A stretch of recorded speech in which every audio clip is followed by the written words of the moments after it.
বলছে 1500 নম্বরে এই ভদ্রমহিলা, এদিকে আসেন, এই ভদ্রমহিলা স্বাক্ষর করেনি, দেখেন স্বাক্ষর করছে। এবং আরও কি অবাক ব্যাপার, এই মামলায় আপনার প্রিজাইডিং অফিসার বলছে সবারটা ঠিক, একজনেরটা ঠিক না। আজকে হিয়ারিং করার সময় বিএনপির প্রার্থী এসে অপোজিশন দেয় তার স্বতন্ত্র বিএনপি প্রার্থী যাতে ইলেকশন করতে না পারে। সেজন্য আপনাদের মাধ্যমে বলতেছি সারা দেশবাসীকে, ভোট হচ্ছে একটা আমানত, এবং এইভাবে বিএনপির স্বতন্ত্র প্রার্থীদেরকে এইভাবে ভোট করতে না দেওয়া, এই কনস্পিরেসি, এই ইলেকশন ইঞ্জিনিয়ারিং চলবে না। এই ইলেকশন ইঞ্জিনিয়ারিং করে আর যাই হোক বিএনপি লাভবান হবে না। ধন্যবাদ আপনাদের সবাইকে।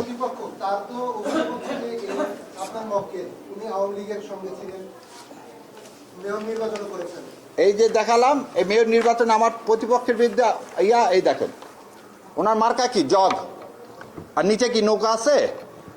উনি জগ মার্কা নিয়ে জয়লাভ করছেন। 2009 সালে উনি ছিলেন ভাইস চেয়ারম্যান বিএনপির পদপ্রার্থী। তাহলে আপনি এই লোকটাকে যে মগ নিয়ে জিতলো নৌকার বিপক্ষে, আমি বলে দিচ্ছি আপনাদেরকে, নওগাঁ সদর পৌরসভায় সনি এবারে নির্বাচন বিএনপির মনোনীত ক্যান্ডিডেট, সেও তো মেয়র নির্বাচন হয়েছে। তাহলে সে আওয়ামী লীগ? অ্যাডমিটেডলি যার বাবা 2 বার 91-96 সালে বিএনপি থেকে নির্বাচিত এমপি, উনি 3বার চেয়ারম্যান এবং পৌরসভা চেয়ারম্যান হয়েছেন এই ফ্যাসিস্ট আমলেও, তাকে আপনি আওয়ামী লীগ লেভেলাইজ করতেছেন কেন? দেখেন সে ভোটে যদি সে জিতবে, না জিতলে জিতবে না, এত ভয় কিসে? লোককে দেন, লোক ঠিক করুক, ভোট ইঞ্জিনিয়ারিং করেন না। ধন্যবাদ, আসসালামু আলাইকুম। রাষ্ট্র সংস্কার আন্দোলনের সভাপতি তিনি, আমরা যে কোনো কারণে হোক আমরা নিবন্ধন করতে পারিনি, তো স্বতন্ত্র হিসেবে ভাই সেখান থেকে দাঁড়িয়েছিলেন। তো 1% যাচাই বাছাই করে 10 জন থেকে 6 জন পাওয়া যায়নি বলে এবং তথ্য গড়মিল ছিল বলে তারা একটা রিপোর্ট দেয় এবং সেই রিপোর্টের সিদ্ধান্তের আলোকে আমাদের মনোনয়নপত্রটা বাতিল করে দেন। আমরা আপিল করি এবং আজকে যেটা হয়, আমরা 2 জনকে উপস্থিত করতে পেরেছি যেসব ভোটারদের বাড়িতে গিয়েছিল, সেই 2 জনকে আমরা উপস্থিত করেছি এবং তারা সিদ্ধান্ত নেন যে ঠিক আছে, এটা অ্যাকসেপ্ট করে নিলাম। তো আমরাও তাদের প্রতি কৃতজ্ঞতা প্রকাশ করেছি। আর বাকি কথা আমাদের প্রার্থী জনাব হাসান কায়েম বলবেন। ধন্যবাদ সবাইকে। নির্বাচন কমিশন, তো আপনারা জানেন যে নির্বাচন কমিশনের ব্যাপারটা আমরা যাতে নির্বাচন কমিশন বিতর্কিত না হয়ে পড়ে এবং এই নির্বাচন যাতে অ্যাকসেপ্টেবল হয়, সেই জন্য নির্বাচন কমিশন আমাদেরকে বেআইনিভাবে আদালতের নির্দেশ উপেক্ষা করে আমাদের নিবন্ধন না দেওয়া সত্ত্বেও আমরা নির্বাচন কমিশনের তফসিল ঘোষণা করার আগ পর্যন্ত নির্বাচন কমিশন সম্পর্কে কোনো নেতিবাচক কথা বলি নাই। নির্বাচন কমিশন নিয়ে আমরা কোনো নেতিবাচক কথা বলি নাই, কারণ আমাদের কাছে মনে হয়েছিল আমাদের দলীয় স্বার্থের চাইতে জাতীয় স্বার্থ অনেক বড় এবং সেইখানে নির্বাচনটা আসলে ক্রেডিবল হওয়া দরকার, অ্যাকসেপ্টেবল হওয়া দরকার এবং এই নির্বাচন কমিশনকে যতটা সম্ভব জনগণের সামনে আসলে তাকে বিতর্কিত না করা উচিত। সেই জায়গা থেকে আমাদের দিক থেকে আমরা কোনো ডেমনস্ট্রেশনে যাই নাই। আমরা সবসময় নির্বাচন কমিশনকে আইনি পথে, বৈধ পথে এবং আলোচনার মাধ্যমে আমাদের নিবন্ধনের জন্য আমরা কাজ করেছি। শেষ পর্যন্ত তারা আমাদের নিবন্ধন দেয় নাই। আমাদের দল এটার প্রতিবাদ হিসাবে, আমাদের দলের 75 জন প্রার্থী ছিল, তাদের সবাই আসলে নির্বাচন করতে আসলে ব্যর্থ হয়, তারা নির্বাচনে অংশ নিতে পারে নাই। আমাকে সিদ্ধান্ত দেয় দল যে স্বতন্ত্র হিসাবেও যেন আমি নির্বাচন করি এবং সেই অনুযায়ী আমি আমার এলাকায় একদম শেষ দিনই আসলে আমরা সিদ্ধান্ত নিয়ে স্বতন্ত্র প্রার্থী হিসাবে মনোনয়নপত্র দাখিল করি এবং আমার অ্যাডভোকেট যেটা বলেছেন যে আমাদের সমস্ত কন্ডিশন ফুলফিল করার পরেও ওইখানকার প্রভাবশালী যারা ছিলেন তারা, প্রশাসন এবং ওইখানে পুলিশ সাথে নিয়ে তদন্ত করতে যাওয়ার কারণে আমাদের সাধারণ ভোটাররা আমাদের এখানে উপস্থিত আছেন আজকে 2 জন। দেখেন যে আমাদের ভোটারদের আপনারা অ্যাপিয়ারেন্স দেখলে বুঝবেন যে এরা কতটা ইনোসেন্ট। তাদের কাছে গিয়ে পুলিশ যখন তাদেরকে জেরা করেছে, তারা ভয়ে বলছে যে আমরা হাসনাত কায়েমকে চিনি না কিংবা তার পক্ষে আমরা স্বাক্ষর করি নাই। এবং 6 জনের মধ্যে কেবলমাত্র 2 জন আমাদের সাথে যোগাযোগ করছে, বাকি 4 জন এখনো পর্যন্ত এলাকায় নাই, তারা ভয় পাইছে। তো এইটা নিয়ে পরবর্তীতে আমরা আপিল করি এবং আজকে এই 2 জনকে যেহেতু আমরা ট্রেস করতে পারছিলাম, এই 2 জনকে এই নির্বাচন কমিশনের সামনে উপস্থিত করাই এবং নির্বাচন কমিশন তাদেরকে দেখে তাদের আসলে পরীক্ষা করে এই সিদ্ধান্ত নিয়েছে যে আসলে আপিলটা তারা অ্যালাউ করেছে, আমাকে এই নির্বাচনে অংশ নেওয়ার সুযোগ দিয়েছে। আমি সব কিছুর পরেও এই নির্বাচনে শেষ পর্যন্ত লড়াইটা অব্যাহত রাখতে চাই। গতকালকে আপনি জানেন যে আমরা স্বতন্ত্র প্রার্থীদের পক্ষ থেকে গতকালকে যে মত বিনিময় করেছি, সেইখানে তাদের অভিজ্ঞতা আমার চাইতে ভয়াবহ।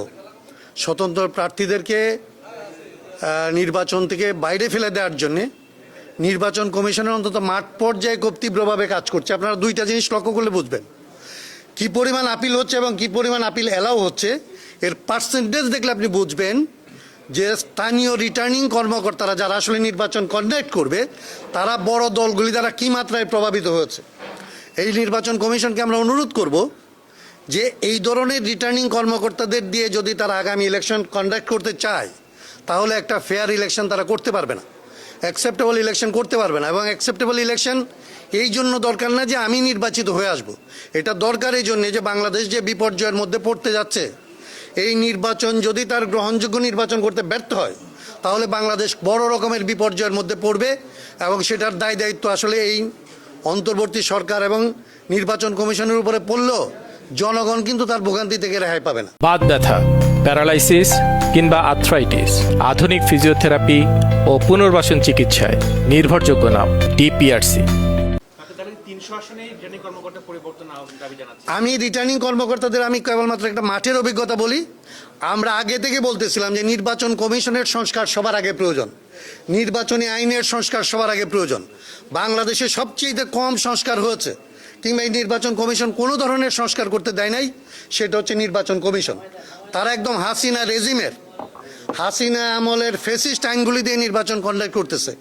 এবং ওইখানে আপনারা দেখবেন মাঠ পর্যায়ে নির্বাচন কর্মকর্তা না, ইউনোরা নির্বাচন কন্ডাক্ট করতেছে, ডিসিরা নির্বাচন কন্ডাক্ট করতেছে। এবং তারা তাদের যে গত সরকারের যে অপকর্ম, এইটাকে ঢাকার জন্যে ইনকামবেন্ট গভর্নমেন্ট যারা হইতে পারে বলে তাদের মনে হইতেছে, তাদেরকে হাসিনার চাইতে বেশি সেবা দিয়ে এই সরকারের অধীনে থাকার জন্যে এবং গুটবুকে থাকার জন্য চেষ্টা করতেছে। এই নির্বাচন কমিশনকে আমি অনুরোধ করব যে তারা যেরকম লিবারেল ভিউ নিছে, এখানে আসলে যেরকম আপিলগুলি অ্যাকসেপ্টেড হচ্ছে, এটা যেরকম লাগবে এখান থেকে তাদের এই ইয়েটাই লাগবে, তাদের এই অবজারভেশনটুকু লাগবে যে তার মানে মাঠ পর্যায়ে তাদের কর্মকর্তারা কি করতেছে।